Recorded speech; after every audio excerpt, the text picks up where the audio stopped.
Assalamualaikum warahmatullahi wabarakatuh. Innal hamdalillah wa nusalli ala nabiyyina ibnu Abdullah wa ala alihi wa sahbihi wa mawalah.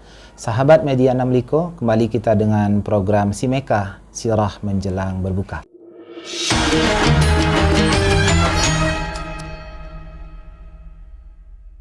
Bismillahirrahmanirrahim. Sahabat media Namliko yang dirahmati Allah Subhanahu wa taala. Di dalam hadis Nabi tentang keberkahan Ramadan, Nabi mengatakan, Ja'akum Ramadan syahrul mubarak, bahwa Ramadan ini datang kepada kalian membawa keberkahan, penuh dengan keberkahan. Nah, keberkahan itu adalah satu anugerah dari Allah Subhanahu wa taala yang hanya bisa diterima dengan iman, tidak bisa ditangkap dengan logika kita, tidak bisa dianalisa dengan akal pikiran kita. Ada satu sirah yang bisa memudahkan bagi kita untuk menangkap bagaimana keberkahan itu. Ketika Nabi SAW pergi dalam satu urusan, kemudian istrinya ditinggalkan dalam beberapa hari, dan bekal untuk makan di rumah itu ditinggalkan dalam bentuk guci atau gentong, ya, dari tanah liat atau dari tembikar gitu ya. Ukurannya sedang. Jadi Aisyah istri beliau ketika butuh makan, kemudian memasukkan tangannya ke sana dan dia makan, kemudian lapar lagi masukkan tangan ke situ dan makan. Nanti ada lagi yang datang ke rumah Nabi minta makan, karena Nabi bergelar Abal Yatam wal Masakin, bapaknya orang-orang miskin. Kemudian minta makan, dikasih lagi makan. Ambil tangan, masukkan ke dalam gentong tadi, dikasih makan. Ahlu Sufah juga begitu, dimasukkan tangan, kasih makan. Maka sudah terjadi keanehan, sudah tidak masuk akal lagi. Kenapa ini gentong ya, atau tembikar tadi itu terus mengeluarkan makanan setiap diambil oleh Aisyah. Nah, karena Aisyah penasaran, kemudian dia cek dengan cara menuangkan gentong tadi, ditumpahkan, kemudian dia sampaikan, oh ternyata tinggal segini. Kemudian dimasak dan habis. Jadi keberkahan itu ketika dibenturkan dengan logika, keberkahan itu akan pergi. Keberkahan itu akan meninggalkan kita. Karena keberkahan konsepnya hanya bisa diterima dengan iman saja. Nah, begitu juga. Ada satu kisah seperti Nabi kan suka sekali makanan namanya zira kalau bahasa Arab, atau lengan kambing. Ya, satu kambing itu kan punya dua zira, ya, ada lengan, kalau yang bagian belakang namanya kaki gitu. Nah, Nabi suka sekali zira kambing itu, makanan kambingnya. Kemudian Nabi makan bersama sahabat, kemudian Nabi minta, ambilkan zira'nya, kata Nabi. Kemudian Nabi makan, habis. Setelah itu Nabi minta tambah lagi, ambilkan lagi zira'nya, kata Nabi. Kemudian dimakan lagi, habis. Setelah itu Nabi masih minta tambah, ambilkan lagi zira'nya. Kemudian sahabat ini mulai berpikir dia, ya Rasulullah, memangnya satu ekor kambing punya berapa zira'? Ini pertanyaan logika, ini logis. Tapi Nabi mengatakan, fa illam tas'al, jika engkau tidak bertanya, engkau ambil saja ke situ, sungguh engkau akan dapati lagi zira' di situ. Luar biasa keberkahan, jangan coba-coba dianalisa dengan akal. Dan itulah yang Allah inginkan di bulan Ramadan ini. Allah ingin kita terima syariatnya, ajarannya, ayat Al-Qur'annya, hadis dari Nabinya, semuanya diterima dengan keyakinan tanpa perlu dianalisa dengan akal.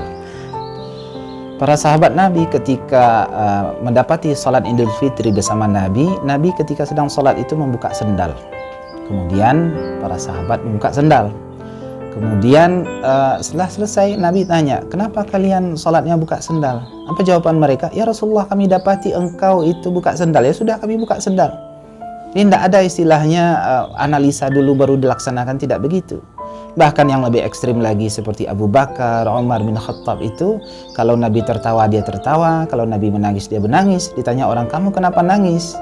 Dia jawab, ya sudah, saya mendapati Nabi nangis, saya nangis. Apa alasannya nangis? Tidak tahu. Nah, itu luar biasanya para sahabat.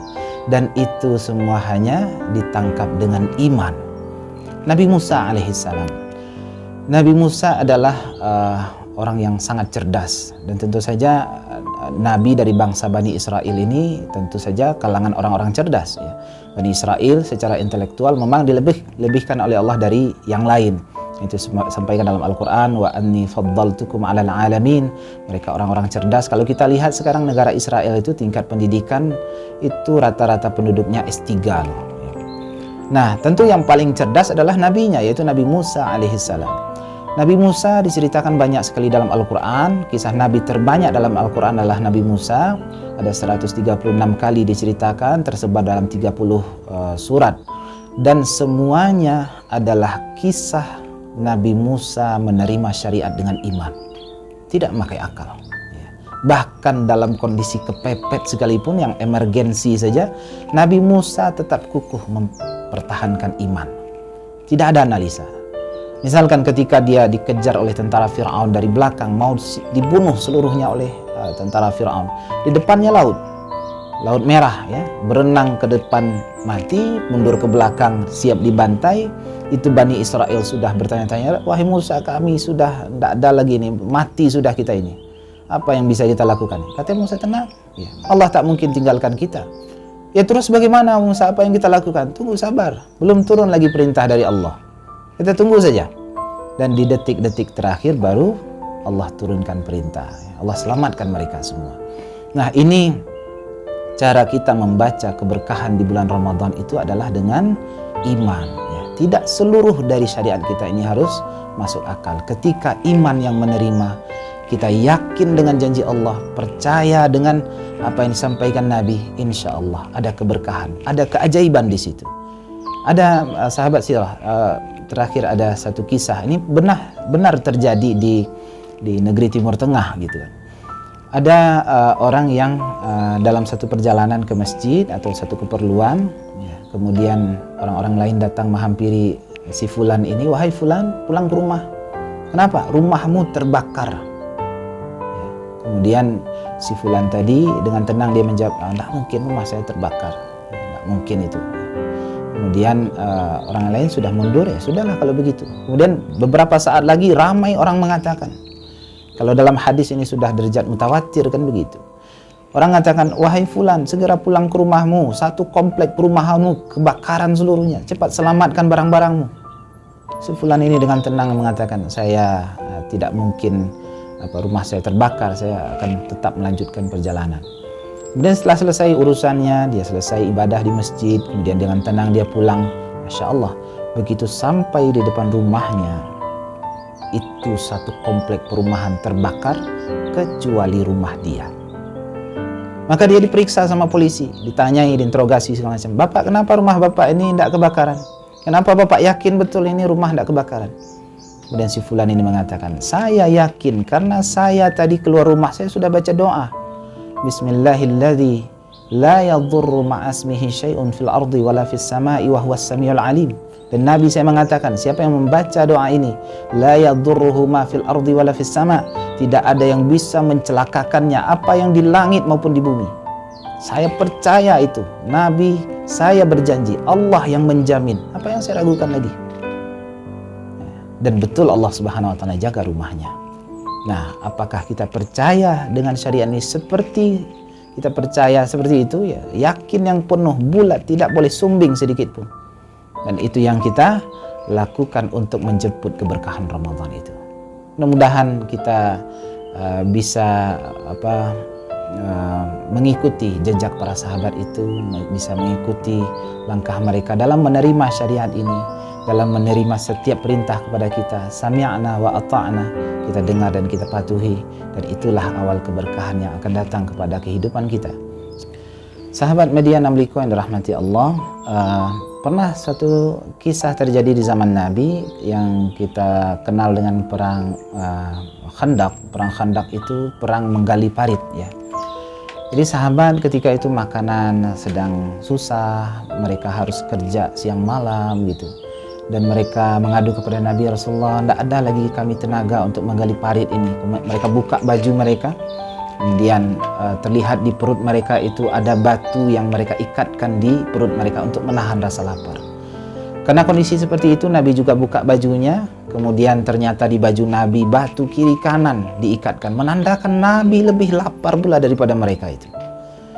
Nah, karena kondisi seperti itu, sahabat jadi kasihan. Kemudian ada sahabat berbisik kepada Nabi, Rasulullah, ayo kita makan pulang sebentar yuk. Ya, istri di rumah masak. Kemudian Nabi nanya kepada orang ini, boleh enggak saya ajak yang lain? Karena Nabi biasa kalau ngajak makan itu ngajak-ngajak yang lain. Kemudian sahabat ini mengatakan, Rasulullah, enggak usah banyak Rasulullah, ajak 1 atau 2 orang saja karena terbatas kondisi makanan. Tapi justru malah Nabi naik ke sebuah batu, kemudian Nabi kasih pengumuman, Alhamdulillah kita semua dijamu makan siang ke rumah bapak ini, katanya. Itu bapak tadi sudah gemetaran, aduh 3.000 orang, bayangkan. Berhenti kerja, kemudian mereka katakan, ayo kita makan siang, Alhamdulillah, kan begitu. Kemudian Nabi panggil bapak tadi, Pak, coba pulang ke rumah, nanti makanannya, tempat nasinya itu, namanya nasi Bukhari itu, jangan disentuh dulu sampai saya datang dan saya doakan keberkahan. Kemudian bapak itu pulang, patuh dia, tidak ada nanya-nanya segala macam, langsung pulang, disampaikan istrinya, jangan sentuh dulu, Nabi mau doakan makanannya. Kemudian Nabi datang, Nabi doakan makanan itu, Nabi katakan, Allahumma barik hadzal ta'am, ya Allah berkahi makanan ini.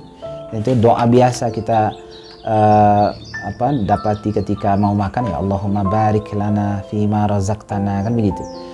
Nah, setelah itu Nabi perintahkan masuk 10 orang, jadi para sahabat itu makannya pakai talam ya, pakai wadah yang besar, 10 orang. Itu 3.000 orang makan dari satu tempat yang kecil itu. Dan masih bersisa.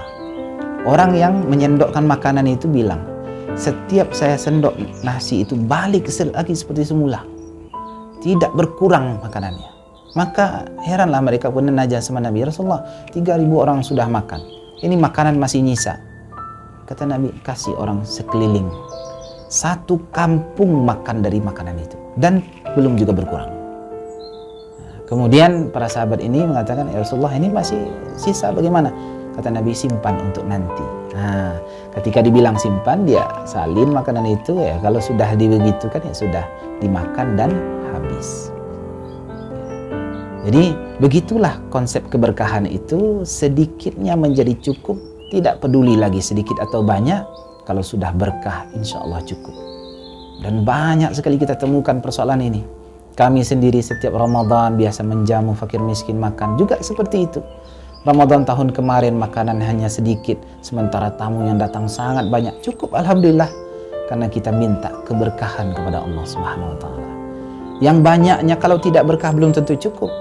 Tapi dengan sedikitnya kalau itu berkah, insya Allah semuanya akan membahagiakan, semua akan mencukupi. Dan itu yang kita minta. Maka kalau berdagang, mintalah keberkahan. Bukan untung yang banyak, bukan harta yang banyak, tapi minta keberkahan. Keberkahan umur, keberkahan rezeki, keberkahan dari makanan, keberkahan hidup. Itu yang kita cari di dunia ini.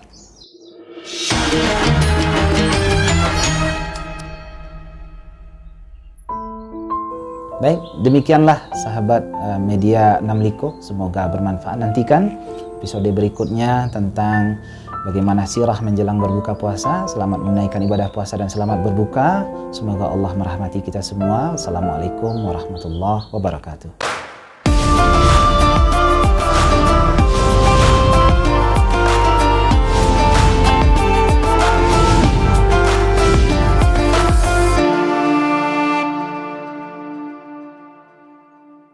حبيبي يا محمد أتيت بالسلام